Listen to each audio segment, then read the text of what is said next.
నమస్కారం స్నేహితులారా, భారీగా తగ్గిన బంగారం వెండి ధరలు. ఈ యొక్క పతనం ఇంకా కొనసాగుతుందా? ధరలలో ఏమి మార్పులు జరగవచ్చు? వచ్చే వారంలో బంగారం వెండి ధరలపై విశ్లేషకుల అంచనా. ఈ వీడియోను చివరి వరకు చూడగలరని నా యొక్క మనవి. రాబోయే వారంలో వీరేంద్ర వ్యాస్ గారికి సురేంద్ర మెహతా గారు ఇచ్చిన ఇంటర్వ్యూ ప్రకారము, ఆయన ఐబీజేఏ నేషనల్ సెక్రటరీ అండి, సపోర్ట్ వచ్చి $4,350 దగ్గర, రెసిస్టెన్స్ వచ్చి $4,662. ఇండియా రూపీస్లో చెప్పాలంటే జీఎస్టీ కలపక ముందు 1,39,900 దగ్గర తక్కువలో తక్కువ, ఎక్కువలో ఎక్కువ $1,49,950 ఉండొచ్చు. అలాగే Mohammed Arafat MCX expert opinion ప్రకారము సపోర్ట్ $4,400 ఇంటర్నేషనల్ లెవెల్లో, రెసిస్టెన్స్ వచ్చి $5,000. అంటే ట్రెండ్ ఫ్లాట్ అంటున్నాడండి.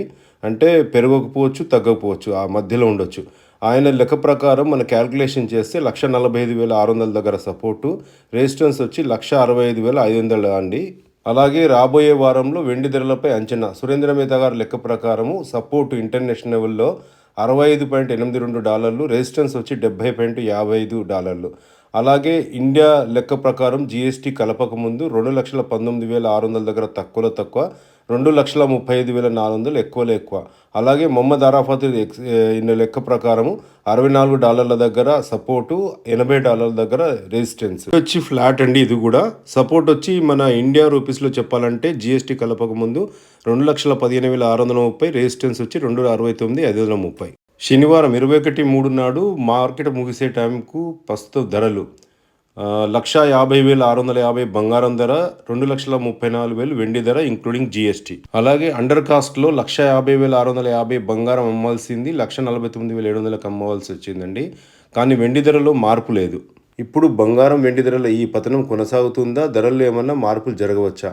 ఈ విషయమై national secretary CA Surendra Mehta గారి అభిప్రాయం ప్రకారం 25 నుండి 30 సంవత్సరాల్లో ఇలాంటి పరిస్థితి చూడలేదు. ఇంత పెద్ద రష్యా యుక్రెయిన్ యుద్ధం జరిగినా కూడా ఆయిల్ ప్రభావితం కాలేదు. కోవిడ్ సమయంలో కూడా ఆయిల్ ప్రభావితం కాలేదు. రోజువారీ అవసరాలన్నీ అందుబాటులోనే ఉన్నాయి. కానీ ఇప్పుడు మొదటిసారి జీవన అవసర వస్తువుల సరఫరా తగ్గింది. దీని ప్రారంభం మిడిల్ ఈస్ట్ దేశాల నుండి జరిగింది. ఇరాన్ అమెరికా యుద్ధం తర్వాత స్ట్రెయిట్ ఆఫ్ హార్మోజ్ షిప్లు ఆపబడ్డాయి. అందులో ఆయిల్ మరియు పెట్రోల్ ఉత్పత్తులు ఉన్నాయి.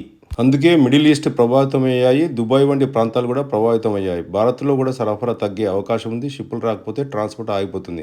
అందుకే ప్రస్తుతం ఫోకస్ జీవన అవసరాలపై ఉంది. బంగారం ఇప్పుడు బ్యాక్ సీట్లో ఉంది. ఇది సేఫ్ హేవన్ అయినా కూడా ముందు అవసరం ఆహారం, గ్యాస్, పెట్రోల్ సరఫరా స్థిరపడిన తర్వాతే బంగారం మీద ఆసక్తి పెరుగుతుంది. బంగారం పడిపోవడానికి కారణం ఆయిల్ సరఫరా సాధారణమైతే అన్ని మార్కెట్లు తిరిగి పుంజుకుంటాయి. వెండి స్ట్రాంగ్ ఉంది. మా వద్ద బంగారం, వెండి వివిధ రూపాల్లో లభ్యమవుతుంది. బంగారం ధరలు తెలుసుకోవాలనుకుంటే వాట్సాప్ చేయండి. మన వీడియో కనుక